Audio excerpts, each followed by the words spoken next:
the different detachments. With a bit of iteration, you come up with a consistent model, let's call it.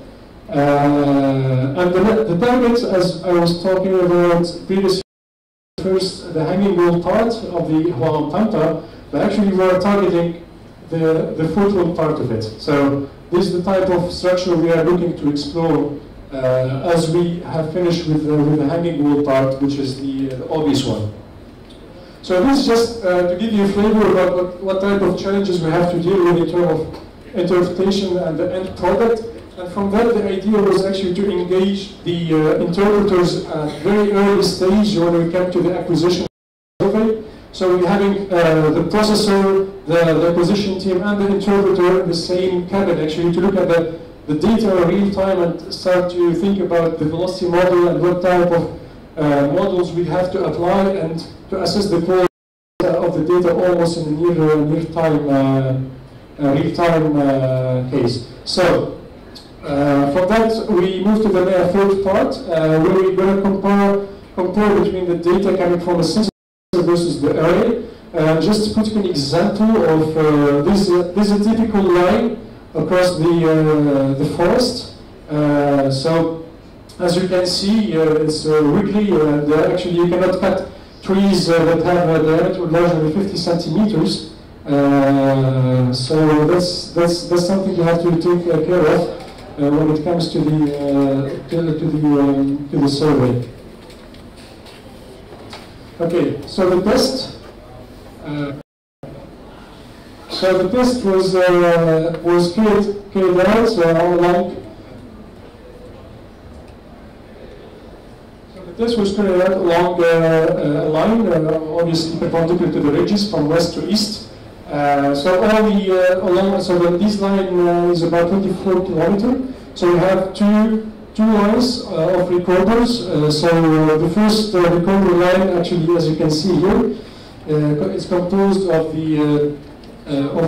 for each receiver station we have 3 receivers in line, distant with 4.16 meters, and the receiver interval is about 12.5 meters. And next to it, we put the second line of receivers where we have actually put the single receiver, distant from by 12.5 meters.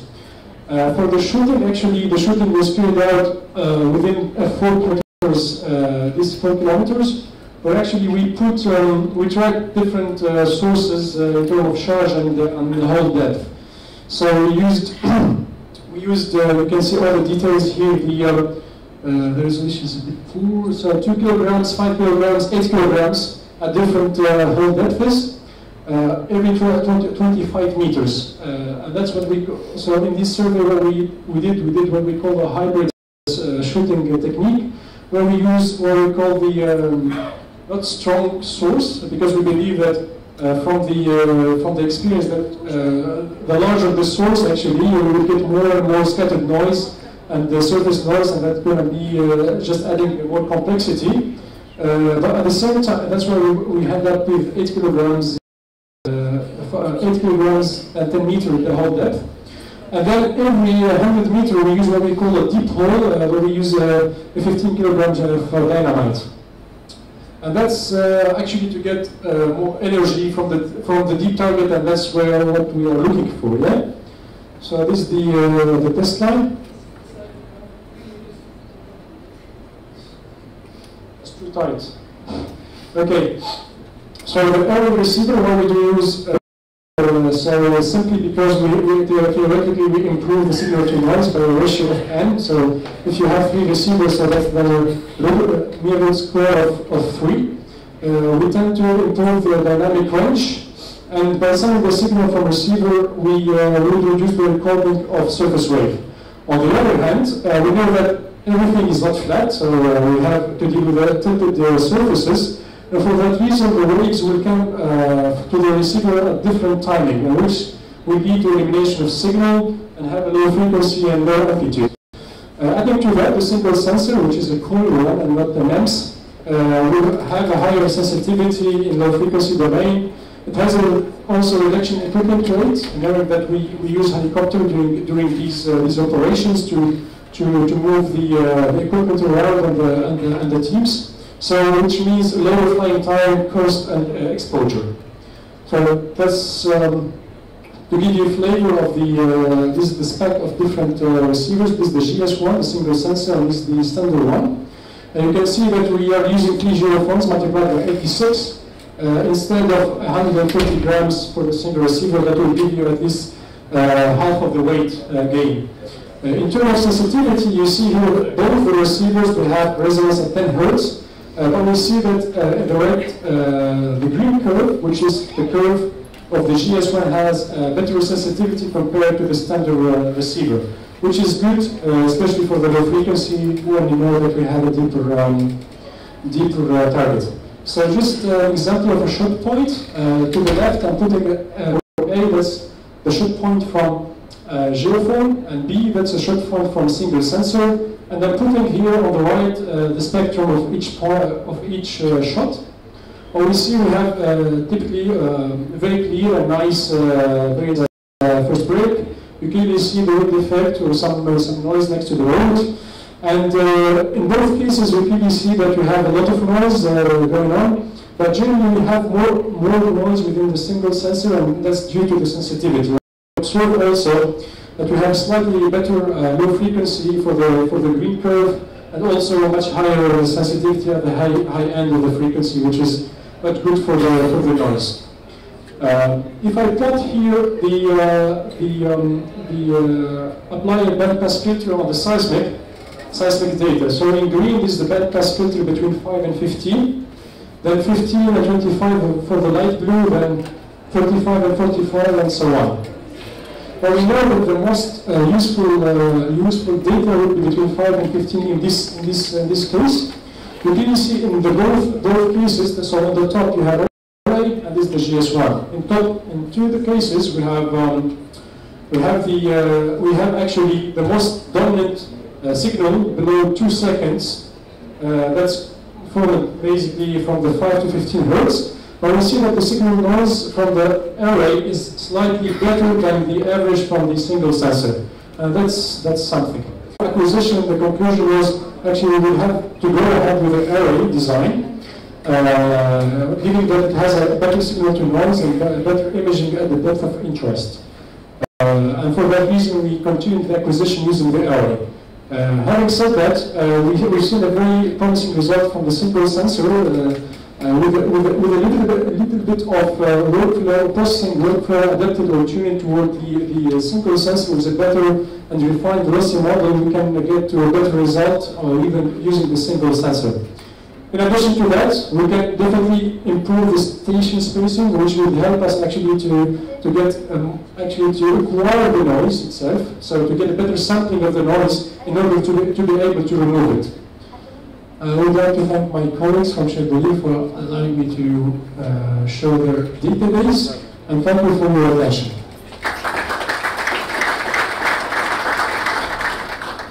Thank you, Mr. Saib, for this interesting presentation.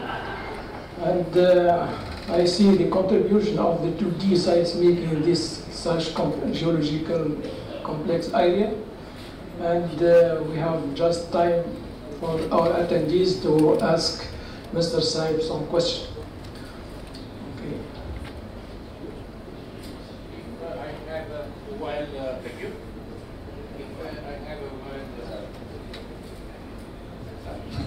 If I have a well understood, you did your test, you had 3 shot points close by, very close by, correct? Short line, 4 kilometers. The short interval is about 25 meters. And we made 2 receivers. So for the first receiver line is with a single array. But I understand that you have carried out a test with the 3 shot points, or no? Correct. Did you use 3-component job? Because when you generate 3 shot points, you shoot the third one in the middle, you generate a wave. You could record this wave of your chart just to check better. The shooting is performed shoot using this. I agree, I know. I agree, I know. Must be. If not, we don't relate HSC away. Must be. Yes. It's a good point, but you have to keep in mind that the cost of the operation is very, very expensive. So 1,000 kilometers would cost you about $100 million. So very, very expensive. And then having people in the ground, you know, to train them and so on, to have to deal with three-component geophone and so on, it's going to be very complex. So ideally, we deal with something standard, and that's what we've chosen to do. Yeah.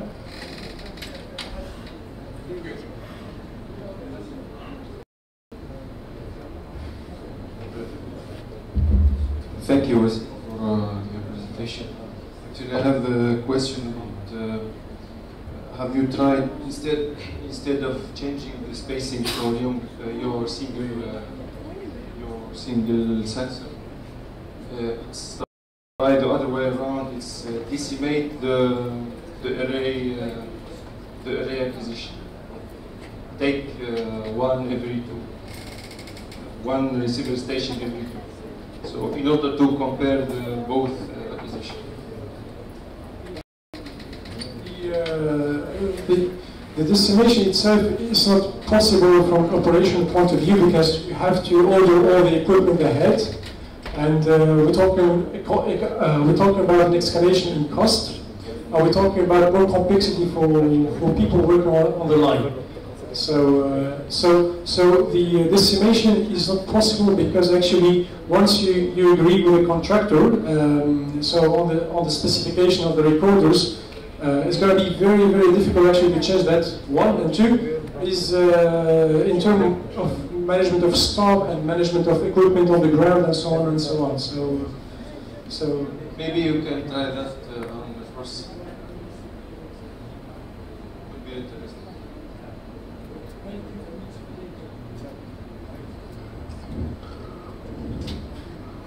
Okay.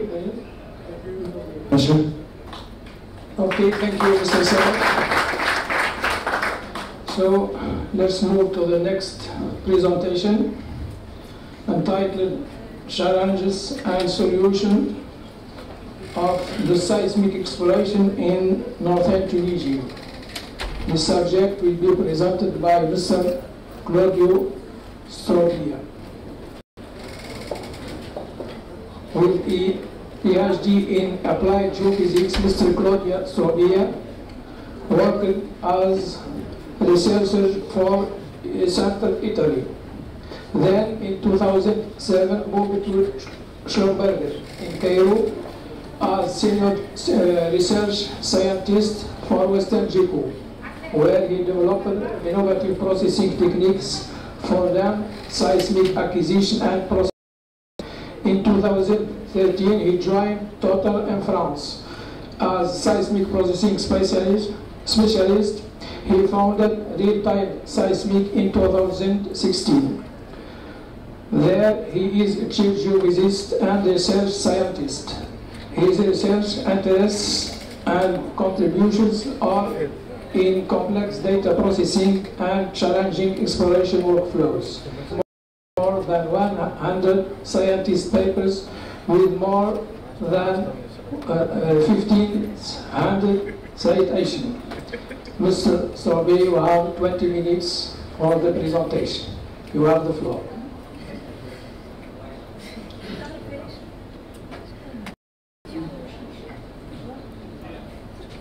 Test. Okay, it works. Okay, thank you very much, Mr. Chairman, for the introduction, and thank you all for being here. So, to discuss and present some of the results of an integrated study that was conducted jointly by the ETAP specialists, the CDA group and real-time seismic, on the quality of the seismic in northern Tunisia. Initially, the objective was to study the offshore domain, and we realized quickly that it was very important and critical to look at the onshore data as well. So what you will see here is the results of this integrated study. What I will try to show is that the seismic quality in northern Tunisia, in the offshore, is not as bad as people normally say. that there is a huge potential in the existing data, and seismic can work. And I will show you examples of the onshore and the offshore tested in front. So the introduction, the objectives, we'll try to explain the point we started from, and then we'll go through some of the results of the data analysis. We looked at many different data, onshore and offshore. We analyzed lots of different lines, and then we reprocessed some sections of some lines onshore and offshore, trying to identify and track down the causes for the challenging data quality. So let's start from the problem. As you may know, the seismic offshore in northern Tunisia is considered extremely challenging. And sometimes you get lines like the one that you see here, which is the one that you see in red on the map, more than 100 kilometers long, and extremely challenging. Very difficult to track any continuous reflectors, understand the structural styles. There are bits and pieces of events that might be true, subsurface objects, but it's clearly very challenging to understand what's going on. And if with data like this, which are 1990 data, we might have the acquisition parameters. We also checked the most recent acquisition, the 2013 Rifsa data, which actually were acquired with very modern and adequate parameters, even for deep targets. Deep tow receivers from more than 20 to 30 meters, an adequate source, and long offsets. Today we can do 12, 14 kilometer streamers, but 8 kilometer streamer is already quite a long one. So I'm putting a red box on that part on the top right because you will see it again in the presentation. So this is what was obtained from the 2013 campaign. So again, a very long line, 130 kilometers. And again, I'm putting the red box around this area. There are some obvious problems with this section. So the first thing is, as an interpreter, I'm not an interpreter, I'm not a geologist, I'm really a processing and imaging specialist. But I understand that it can be extremely challenging to say what's going on in this section.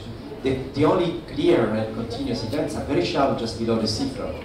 And when you zoom in some of the areas, there's a sort of chaotic behavior about this energy. And even if there are things that we might consider as true or realistic, some pieces of reflectors, it's very difficult to understand what's going on. It's very difficult to discriminate between real reflections and images of the subsurface and possible noise, vibration noise, or any other thing that can happen inside the data. There are some strange things with this data, and it's a particular case for this last campaign. As you can see, the character is very low frequency. There are things that are not normal in this section, some residual multiples. So this is the problem we started from. We saw that some of the onshore data, the final results of the onshore data were better, easier than the offshore data. So we selected some of the lines that are close to the shore in the north, not far from these offshore lines.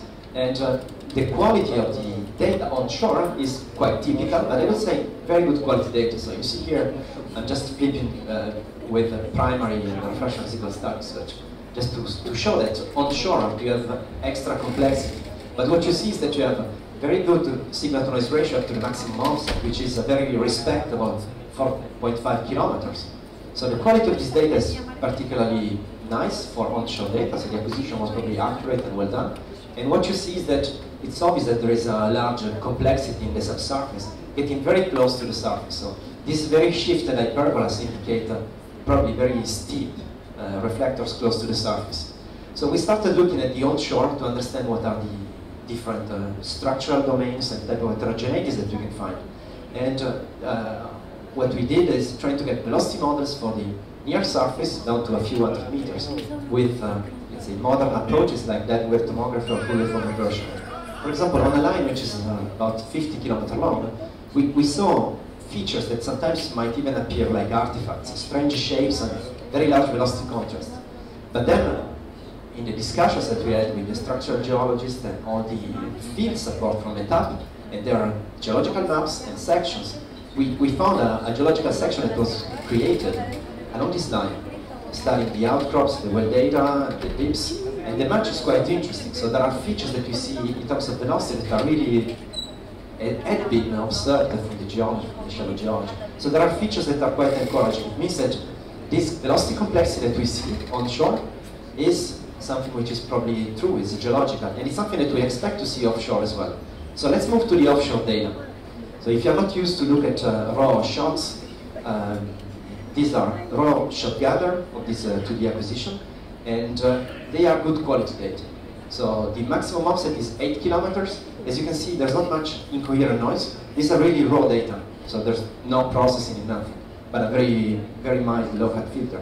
And you see that you get refracted waves with a very high signal-to-noise ratio up to 8 kilometers. So I would say there's nothing wrong with the raw data themselves, as we can expect from a recent acquisition. But there are features that are clear. I don't know if you can see the details on the screen, but you see that there are strange move-outs. So these events can be either complex reflections and diffractions from shallow objects below the seafloor, or even seafloor scattering due to the rugose surface. But it's clear that there are multiples, that the situation is very complex. And when you look at the lateral velocity variations, you see that, well, these are the direct and guided waves, which are very strong and powerful due to the very hard seafloor.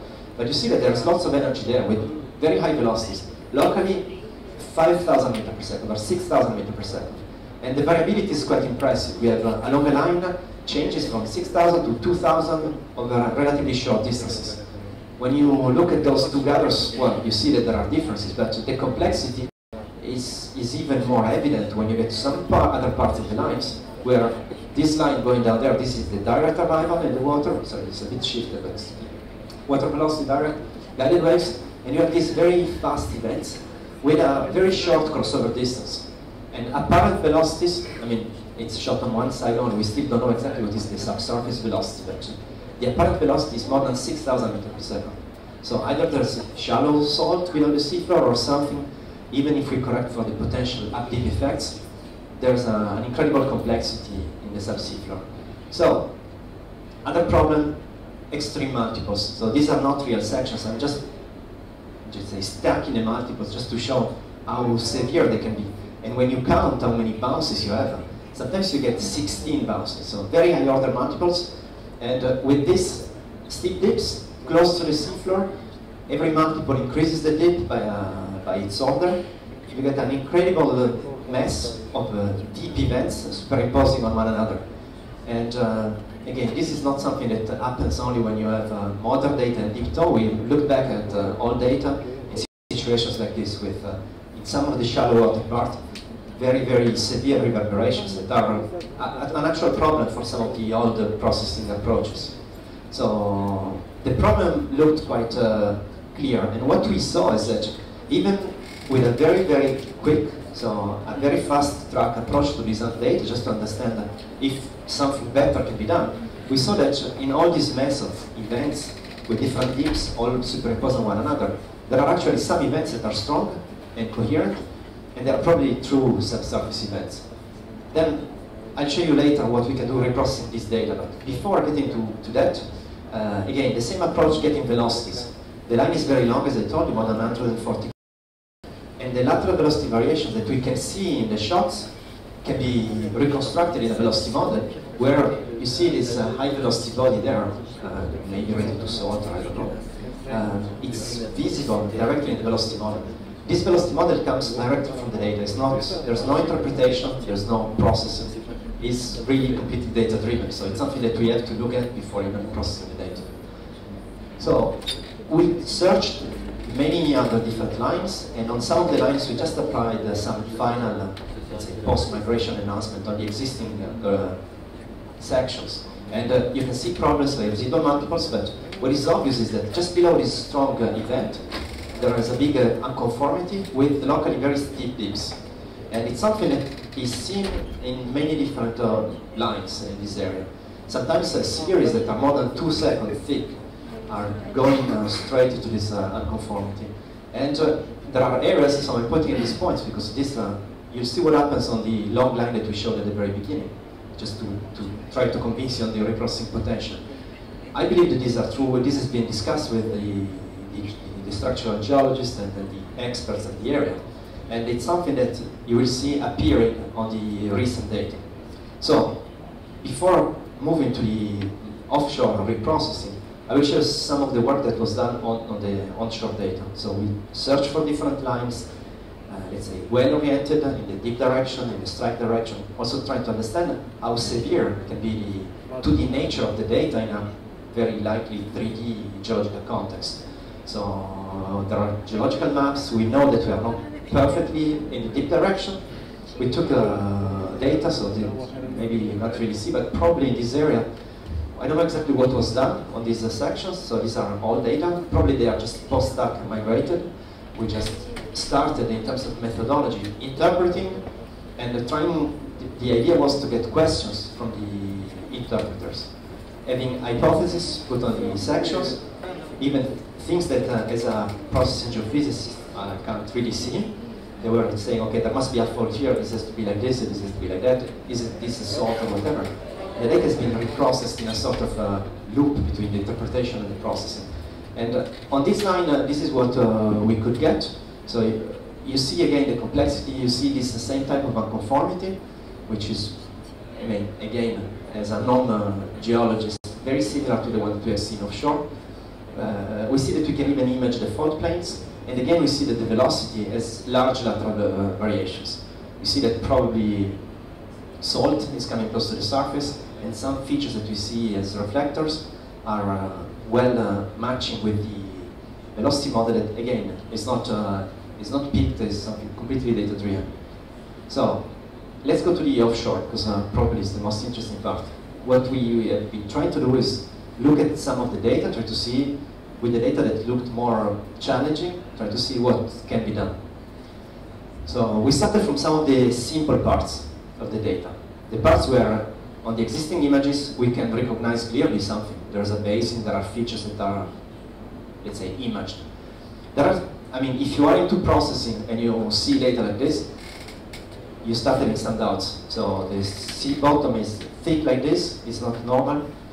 These are deep tow data with lots of low frequencies, but it looks like there's no deghosting. So maybe in 2013 it was not a standard, but it was already something quite common. And it looks like there's no designature. Then it looks like the D multiple didn't work well. There are lots of things that are a bit weird. But on this part of the line, just reprocessing, this is what you get. So the change in resolution is not due to the fact that we are removing the low frequencies. We are not removing the low frequencies. We are just recovering the part of the ghost and let's say recovering the broadband nature of this data, even if there's a big notch. Anyway, some interesting things appear. So the faults are imaged correctly. There's quite an interesting complexity in this area. And one of the things that again, as a non-specialist, I noticed is something that if I would consider a potential drilling hazard, a potential shallow hazard. And this could be an interesting sign if we are after exploration objectives. So on the easy and good quality part of the section, we clearly see that there's a big potential of improving this data. Then we moved to the difficult parts.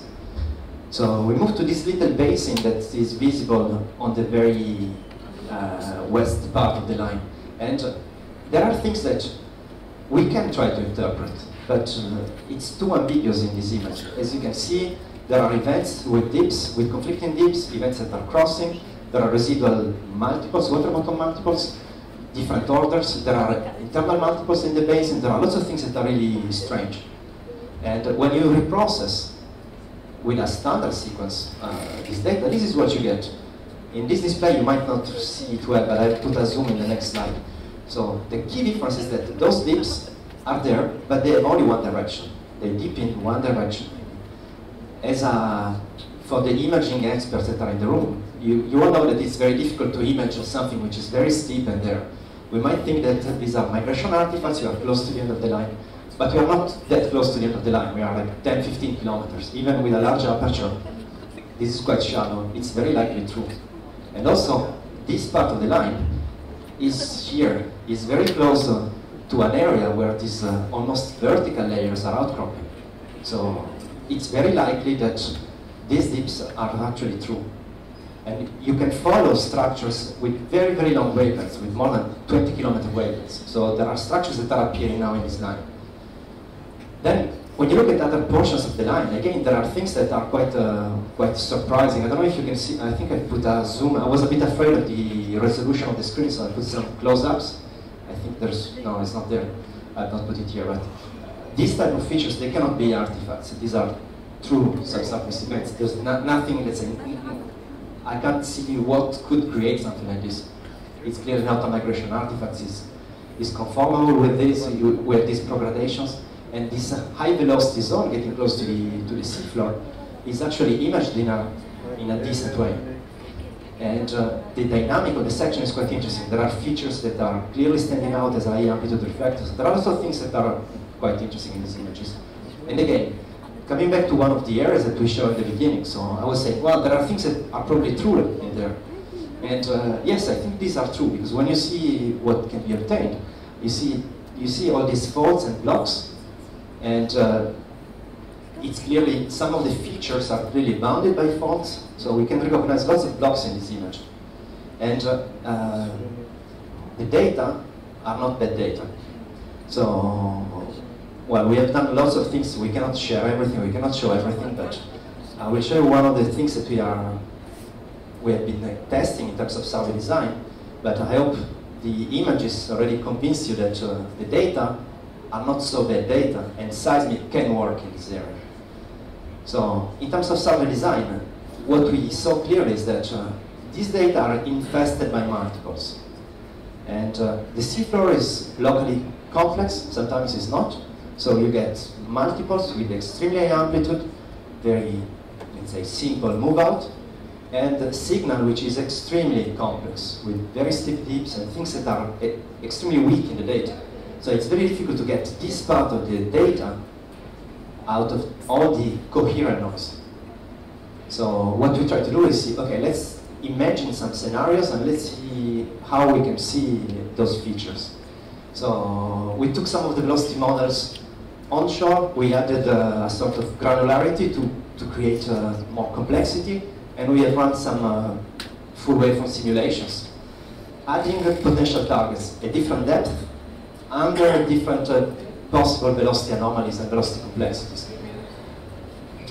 So we created, we run the simulation twice actually. We created data without the object we want to see and with the object we want to see.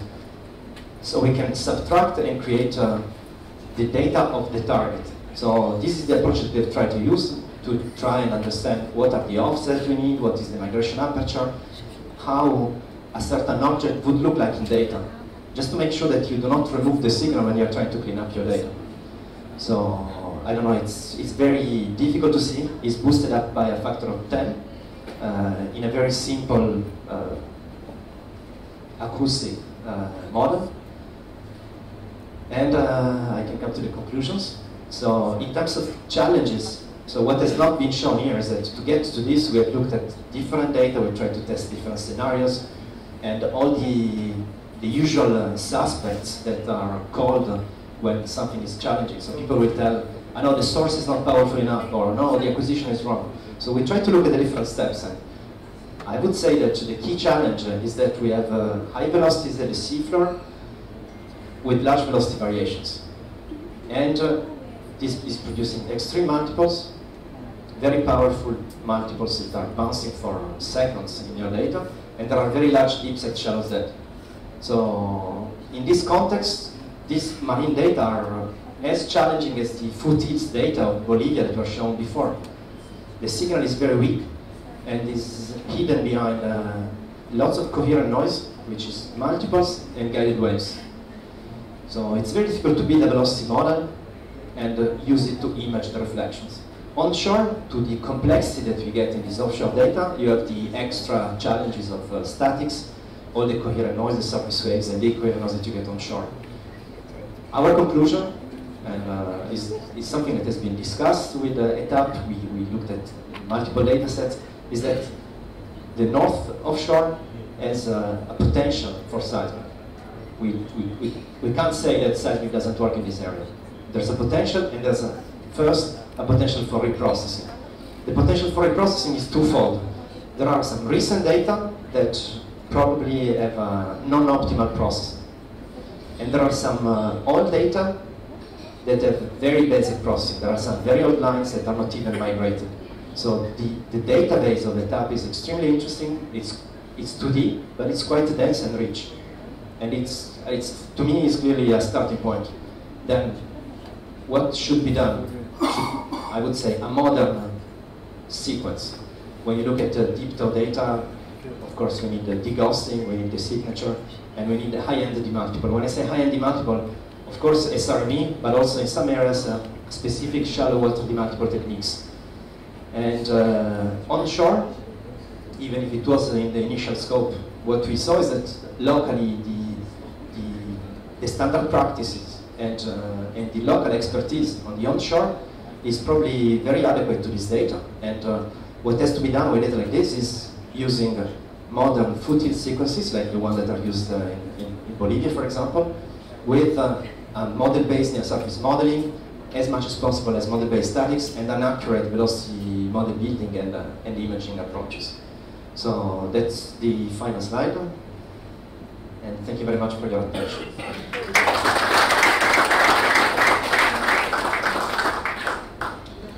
Thank you, Mr. Souri, for this very important subject and for this clear presentation. And now we give to ask some questions. Okay.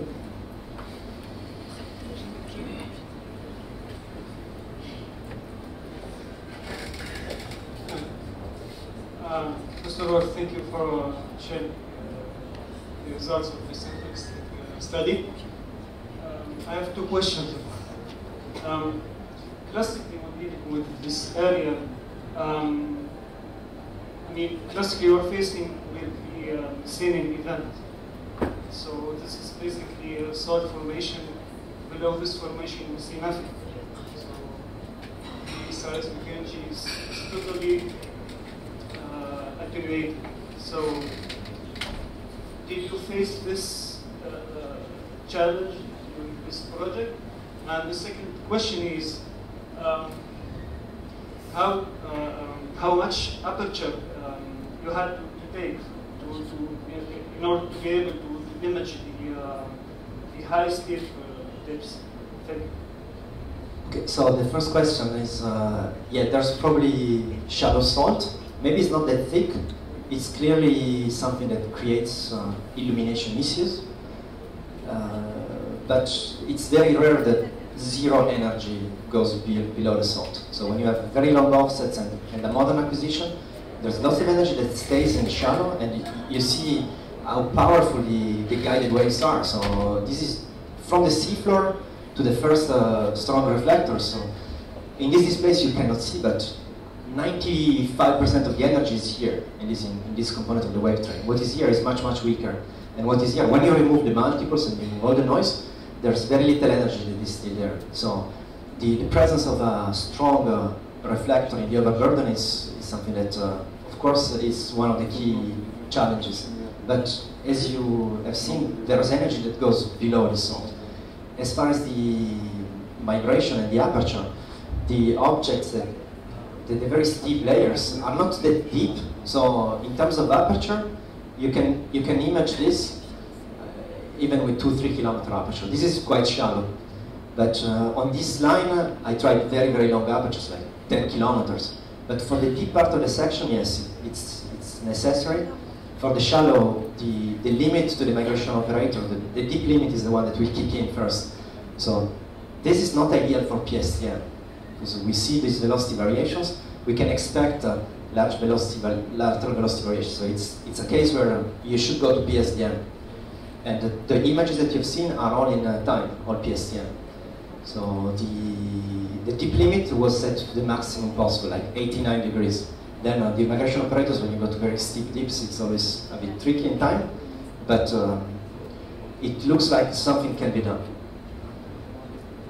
And probably more advanced imaging approaches can be used, even if then the velocity for the building will become much more critical than in PSTN.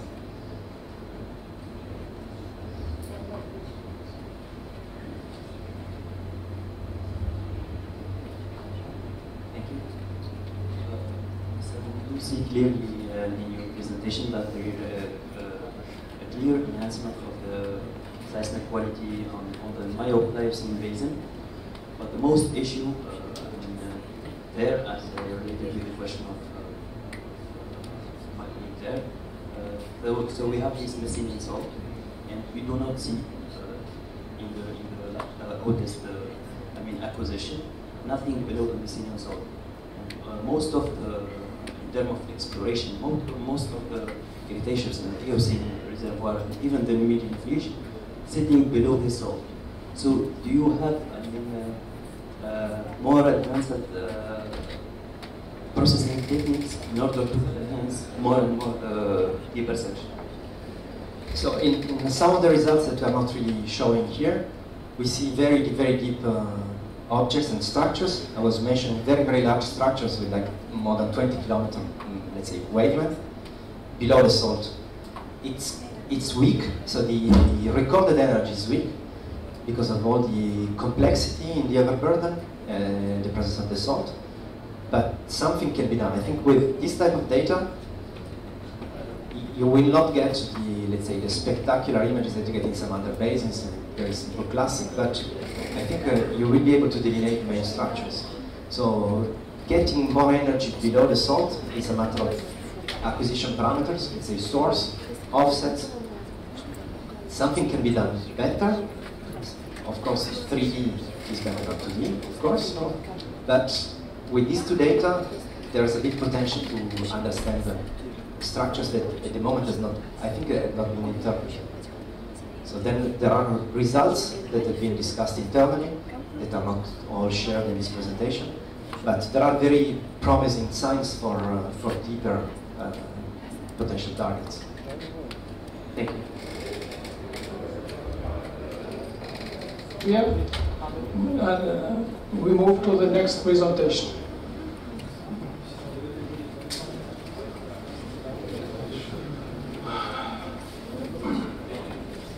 The next presentation entitled High Fidelity Seismic for Exploration and Development Purposes. This subject will be presented by Mr. Philippe Bertrand. Mr. Philippe Bertrand is currently Director of North Africa Geomarket within CEG organization. He is graduated engineer from École Centrale de Lyon en France. His long career in the company since 1980 led him through a variety of technical and managerial positions all over the world.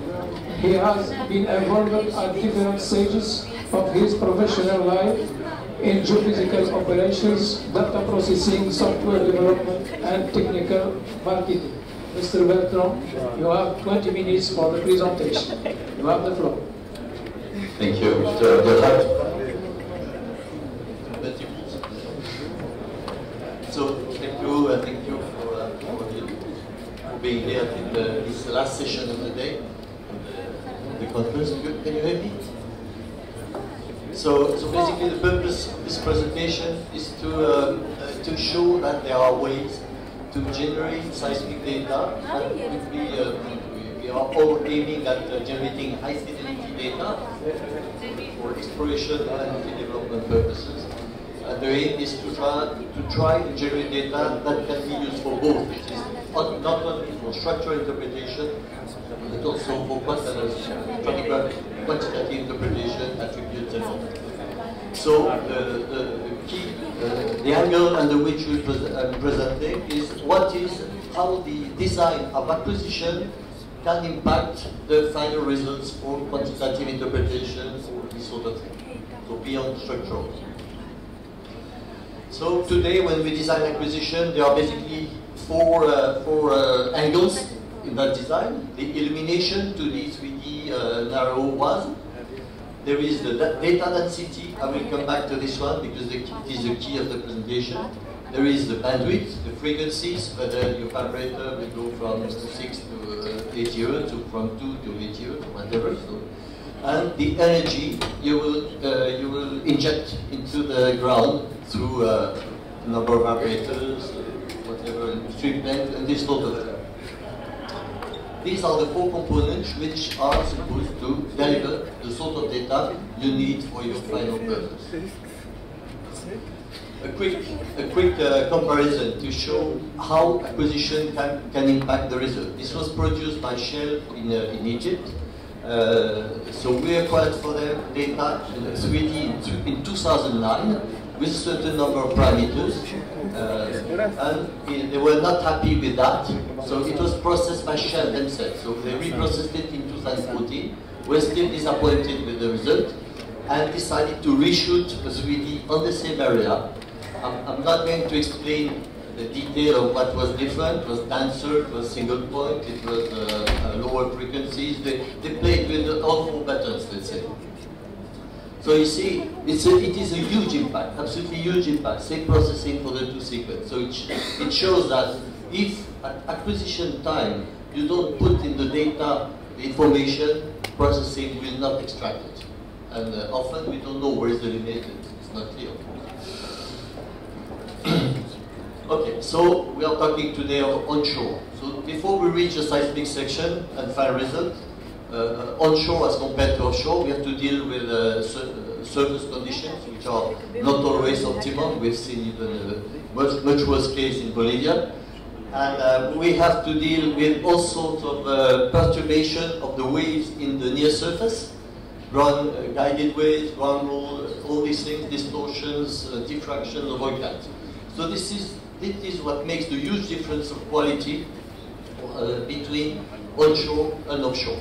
And the objective is to try and reach the same sort of quality onshore and offshore. And a lot of progress have been made in that direction thanks to acquisition.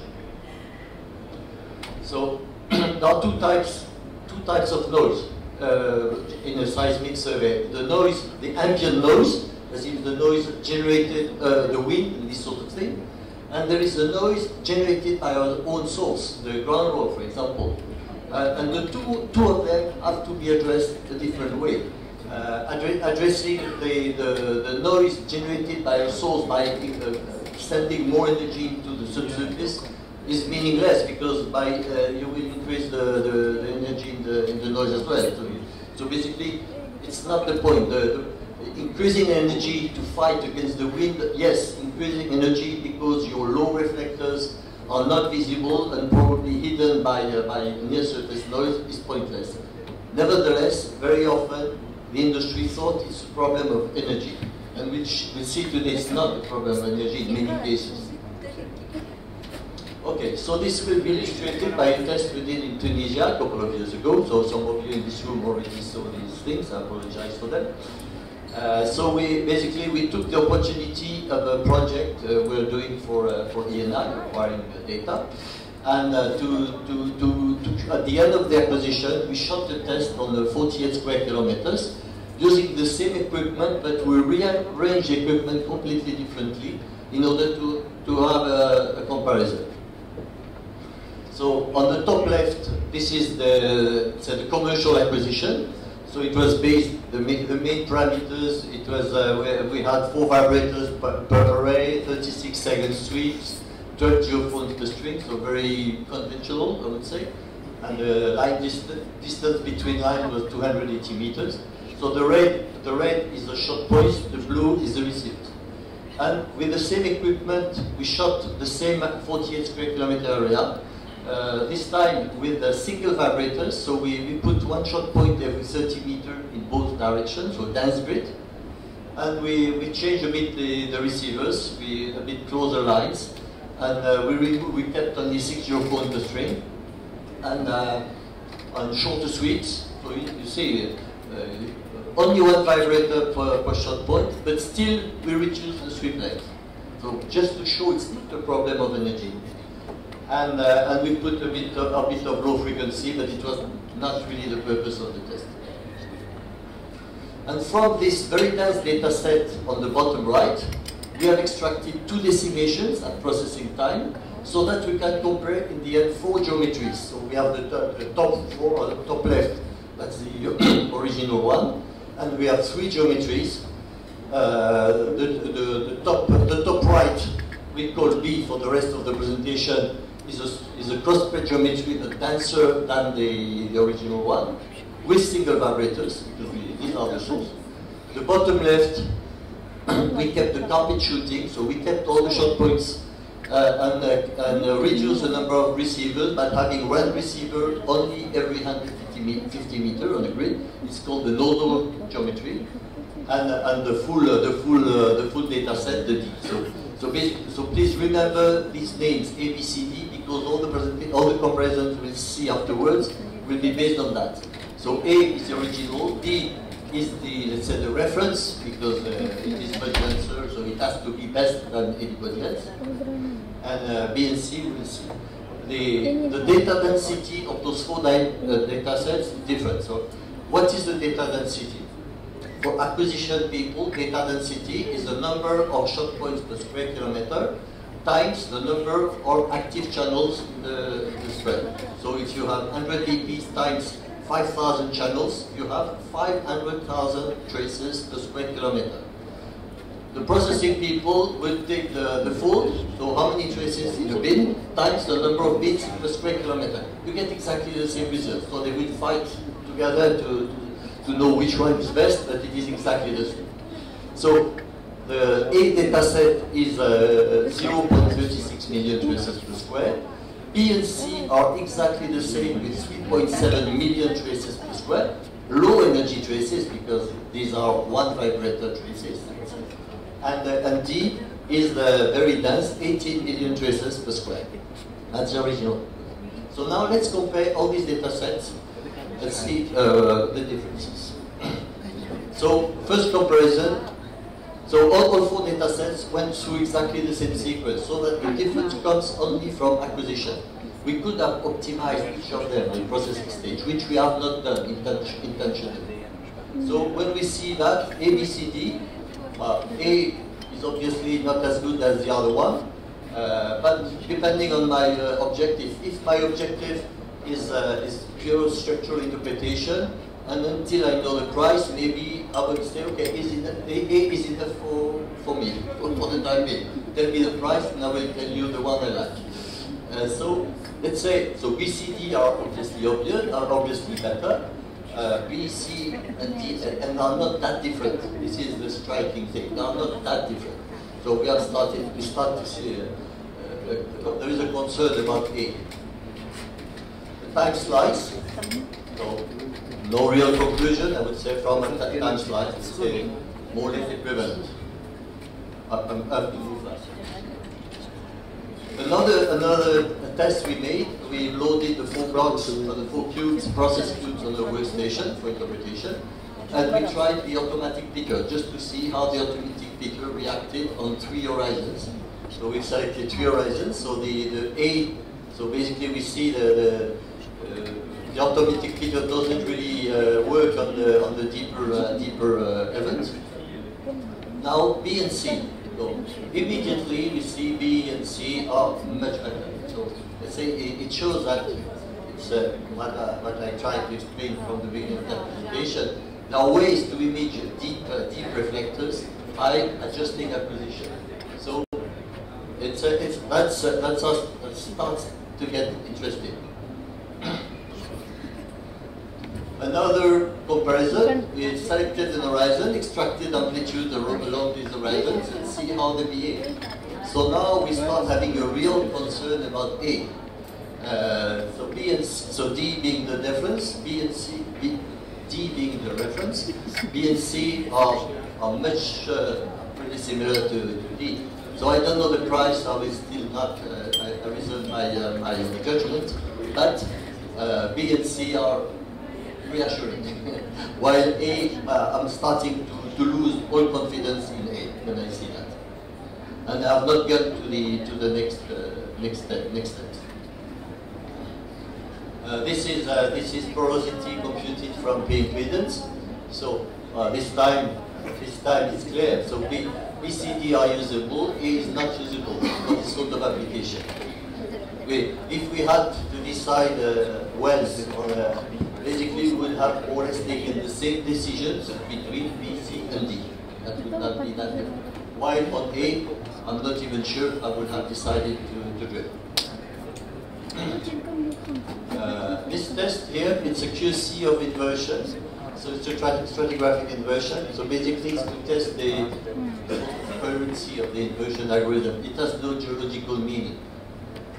We select a 10 millisecond interval, yeah, and we will have an automatic adjustment of the thickness of that interval within plus or 5 milliseconds, and we'll see what we get in terms of thickness in the end. So it will be between then 5 and 15 milliseconds.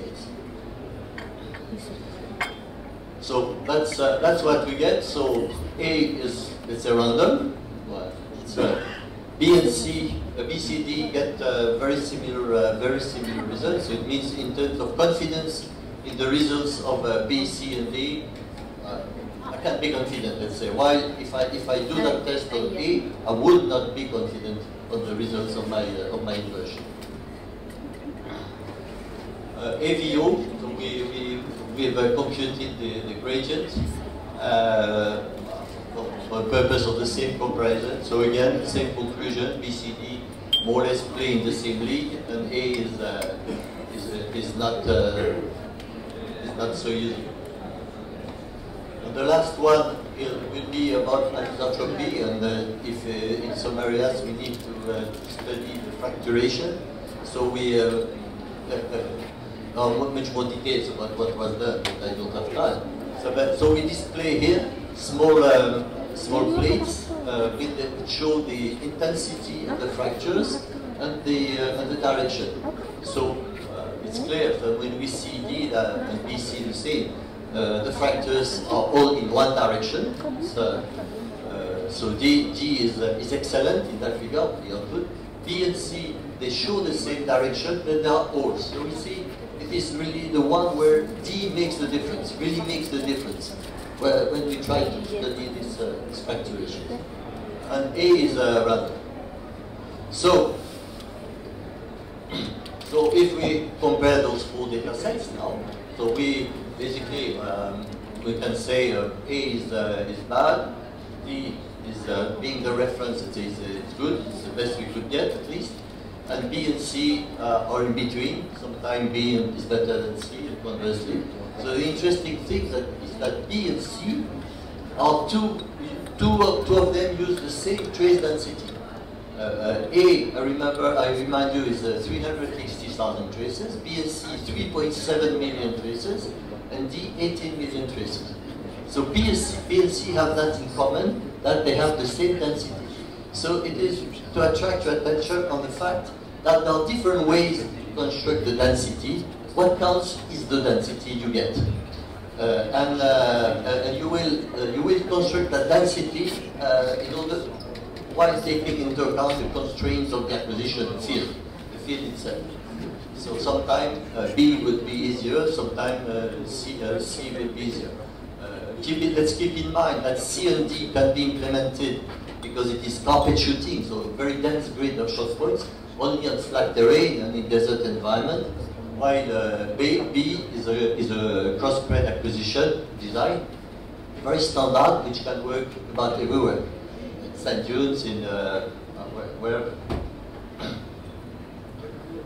So, just to give to conclude on that, so when we compare the quality and the density, so there is clearly a correlation between the two. If we talk about the cost, because in the end it is what makes the decision.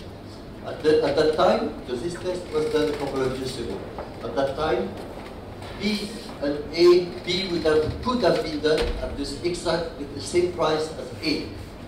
So it's not a matter of price. It was a matter of willingness to try new technologies, not a matter of price.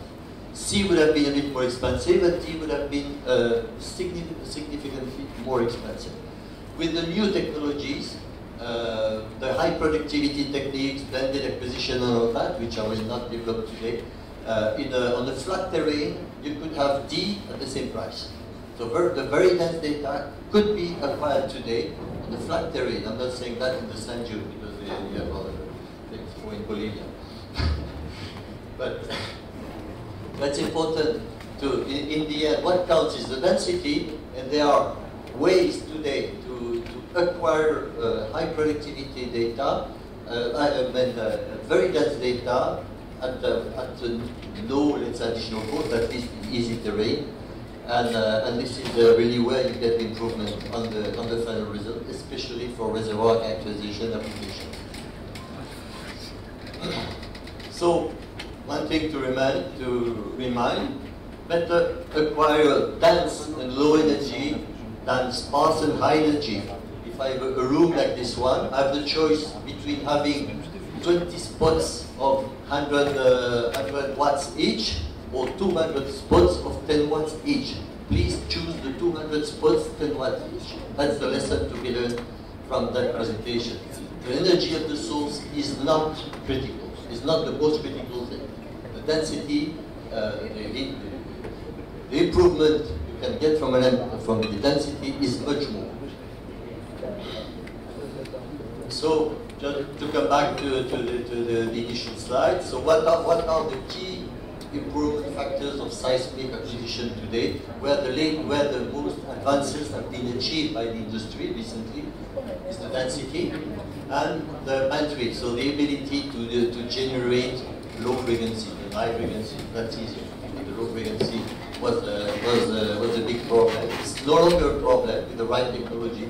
We know how to efficiently generate very low frequencies and to have the same energy at all frequencies, and we know how to do that without generating harmonic noise, which is the major obstacle to low frequencies, because when you generate 2 Hertz, you generate harmonic noise at 4 Hertz, 6 Hertz, 8 Hertz, 10 Hertz, and so on. So you pollute the entire spectrum with low frequency. So it was a major obstacle to the implementation of low frequency. Today it is done, it is possible. I did not develop that in the presentation, but there are 2 things to remember: density and low frequencies. But 2 minutes to go. Well, I am the last one, so I have the rest of the day. They will not complete. People can leave. I'm joking. Okay, so how to achieve density? Already said it. It's productivity techniques, so ability to have to generate many shot points per day. So in the end, what you need is to produce a given number of square kilometers per month, even high density. So the only way to do that is to have many shot points per day, low density shot points. So now in Egypt, we have a project ongoing in the desert. We shoot 20,000 VPs per day, and no night shooting. So 34 vibrators working together simultaneously in a fully unconstrained mode. Tunisia one day. Not inshallah, it will. Voila. and the low frequencies. So it's already being implemented. I will show an example to conclude that presentation. For those who don't have in mind the value of low frequencies, I'm comparing here 2 sections. It's from Oman, I believe. On the left, we start at 6 Hertz. On the right, we start at 1.5 Hertz, which is the standard now in our company. So it means 2 octaves. We've added 2 octaves, 1.5 to 3 Hertz, and 3 to 6 Hertz. So 2 octaves. So what counts is not the number of Hertz, it's the number of octaves. It's essential to remember. So just see the 2 sections are very different. The wavelets on the top of those sections show what is the mean, the absence of side lobe on the one which starts at 1.5 Hertz. So for all of us, the role of low frequency is penetration. It is much too limiting. The role of low frequency is to remove the side lobe of the wavelets, which means you have a data which has much higher resolution, because this side lobe destroy the resolution, because you have interference between whites and blacks all the time, and this sort of wavelength is much better for reservoir characterization applications. Okay, just to conclude this study, an example of a recent acquisition done in Tunisia and processing for Medco. So thank you for Medco for giving the permission to showing that. So we show here one section 2D data, so that's the legacy data, so it is what the old company had to do its work, exploration and more. And the new data, it's work in progress. It's not final processing. In particular, it has not gone through the pre-stack migration. So there's still a lot to be expected. So between what we've done, if you look at this area, there was a well here. There was no much signal here. So at that time, it was considered that basically there is no reflection. It is known the well showed it is the breccia facies. So the fact there is no reflection was not really a surprise.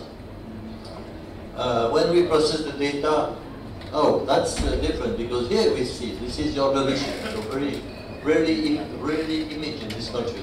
So we could image here the observation. This breccia facies the fact there is no response here raise questions. Is it a processing problem? Is it geology? It is now clear. It is geology. We check the processing is okay. It is really a first.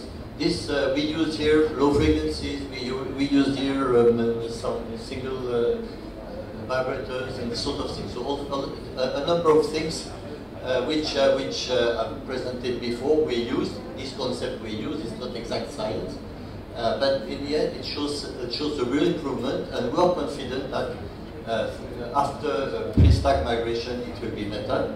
Another thing to have in mind: the value of dense data appears after migration. Before migration, it's very noisy data, it's very disappointing sometimes, frustrating, puzzling. So people are nervous. And so the pre-stack migration is really the step that reveals the full content of the data. So thank you for your attention, and I hope you find some interesting explanation. Thank you, Mr. Bertrand, for this very important presentation, which deals with the impact of the seismic acquisition design on the structure and interpretation. So I give to the attendees if there is some question.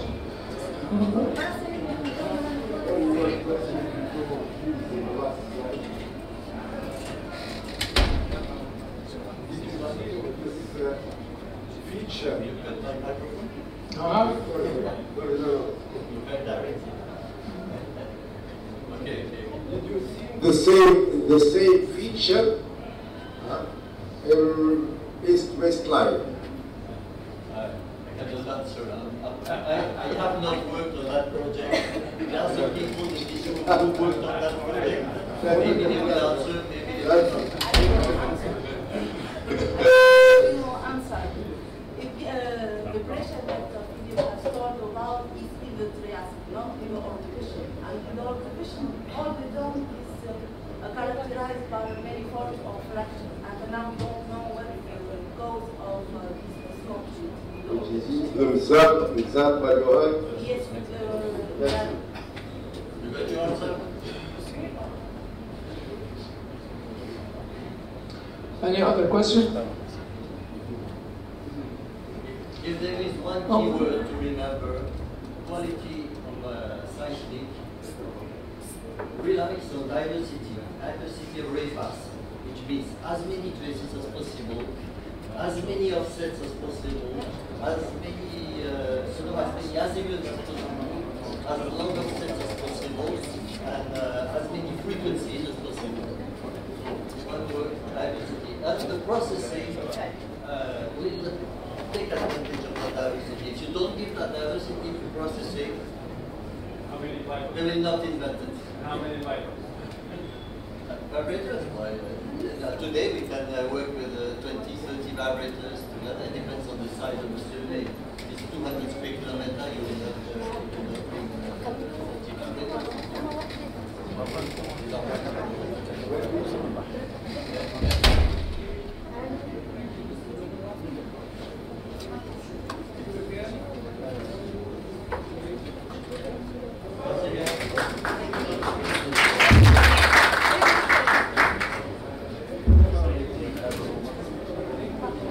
And contribution to this session. and see you maybe in the next EPC in 2 years, I hope. Inshallah.